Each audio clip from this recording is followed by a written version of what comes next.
નમસ્કાર પ્રિય વિદ્યાર્થી મિત્રો, આજે જીટીપીએલ સતત 19 વર્ષથી આવતા લોકપ્રિય કાર્યક્રમ બ્રિલિયન્ટ ટિપ્સના માધ્યમથી હું કાજલ સડવા તમારી સામે એક અત્યંત મહત્વના વિષય સાથે હાજર છું. આવનારી ફેબ્રુઆરી માસમાં ધોરણ 10 અને 12ની પરીક્ષાઓ યોજાવાની છે. આ પરીક્ષા તમારા જીવનનો એક મહત્વનો પડાવ છે, પરંતુ યાદ રાખજો, આ પરીક્ષા જીવનનો અંત નથી, શરૂઆત છે. આજે હું તમારી સામે પરીક્ષા પહેલા શું કરવું અને શું ન કરવું તે વિશે વાત કરવા જઈ રહી છું. સૌપ્રથમ વાત કરીએ કે પરીક્ષા પહેલા શું કરવું જોઈએ. પ્રથમ, સ્પષ્ટ રિવિઝન પ્લાન બનાવો. દરેક વિષયનું રિવિઝન થોડું પણ નિયમિત કરો. રોજના ટોપિક્સ નક્કી કરો, એ ટોપિક્સ પ્રમાણે નોટ્સ બનાવો. નોટ્સ વારંવાર વાંચો જેથી આત્મવિશ્વાસ વધશે. જૂના પ્રશ્નપત્ર વાંચો અને મહત્વના પ્રશ્નો જે વારંવાર પરીક્ષામાં પૂછાય છે તે જરૂરથી વાંચો. બીજું, પ્રેક્ટિસ ખાસ કરીને લખીને કરો. આપણે વાંચીએ છીએ અને આપણને એવું લાગે છે કે યાદ રહી ગયું છે, પરંતુ વાંચવાથી નહીં, લખીને પ્રેક્ટિસ કરવાથી ખૂબ જ ફાયદો થશે. સમય બાંધીને લખો. જે પ્રશ્ન જેટલા માર્ક્સનો છે એ પ્રમાણે સમય રાખી અને લખવાનો પ્રયત્ન કરો. શું પેપર પૂરું થઈ જાય છે સમય અનુસાર? તેનું ખાસ ધ્યાન રાખો. ગણિત, વિજ્ઞાન, અંગ્રેજી, અકાઉન્ટ્સ જેવા વિષયોમાં સ્ટેપ વાઇઝ લખવાની ટેવ પાડો. એક મુદ્દા પછી બીજો મુદ્દો લખવાનું ખૂબ જરૂરી છે. જવાબ સ્પષ્ટ અને મુદ્દાસર લખો. જે પ્રશ્નનો જવાબ જેટલો લખવો જોઈએ એટલો યોગ્ય પ્રમાણમાં લખો. ત્રીજું, હેન્ડરાઇટિંગ અને લખવાની સ્પીડ. તમારું લખાણ સ્વચ્છ, વાંચી શકાય એવું અને યોગ્ય સ્પીડનું હોવું જોઈએ. સમય અનુસાર યોગ્ય લખાણ લખવું. પરીક્ષાર્થીઓએ ખાસ ધ્યાન રાખવું, લખવાની સ્પીડ છે એ યોગ્ય રાખવી. 2 માર્ક્સના પ્રશ્નમાં 5 મિનિટ બગાડવી એ યોગ્ય નથી.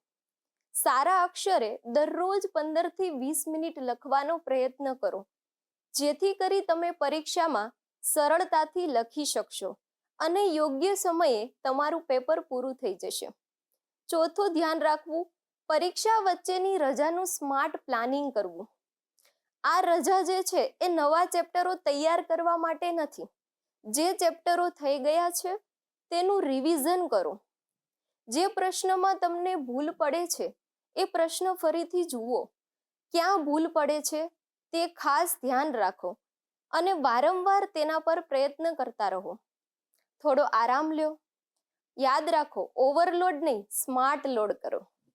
પાંચમું, ઊંઘ અને આરામ, જે આપણા માટે ખૂબ જ જરૂરી છે. દરરોજ 6 થી 7 કલાક ઊંઘ લ્યો. ઓછી ઊંઘ બરાબર ઓછી એકાગ્રતા. પરીક્ષા દરમિયાન મન શાંત રાખવા ઊંઘ ખૂબ જરૂરી છે. જેટલી ઊંઘ લેવાશે તેટલી એકાગ્રતા વધશે, ઝડપથી યાદ રહેશે અને આત્મવિશ્વાસ વધશે. સૌથી ઇમ્પોર્ટન્ટ પોઈન્ટ, સ્ટ્રેસ કંટ્રોલ કરો.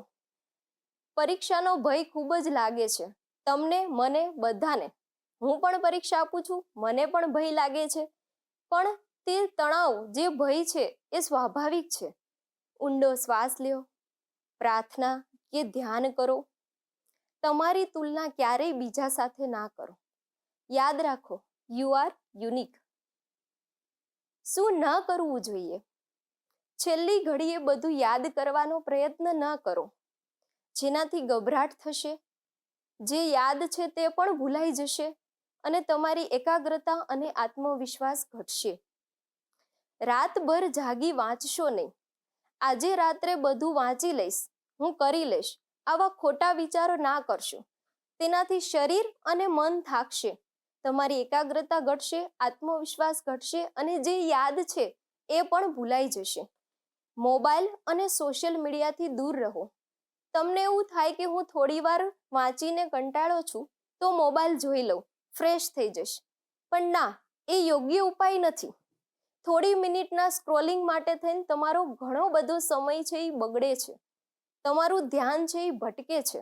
એની કરતાં સારો ઉપાય છે કે ફોન જોવાના સમય દરમિયાન તમે આરામ કરો, અથવા તો કોઈ રમત રમો, જેથી કરી તમને આત્મવિશ્વાસ વધશે અને વાંચેલું ઝડપથી યાદ રહેશે. પરીક્ષા સુધી પોતાને ડિજિટલ ડિટોક્સ આપી દો. ચોથું છે સકારાત્મક વાતો સાંભળો, નકારાત્મક નહીં. પેપર બહુ અઘરું આવશે. ગયા વર્ષે તો સહેલું હતું, પણ આ વખતે અઘરું આવશે. આવા ઘણા બધા પ્રશ્નો તમને સતાવતા હશે, પણ આ પ્રશ્નનું નિરાકરણ પણ બહુ સરળ છે. આ બધી વાતોથી દૂર રહો અને સરળતાથી પેપર લખી શકાય એવો આત્મવિશ્વાસ છે એ તમારામાં રાખો.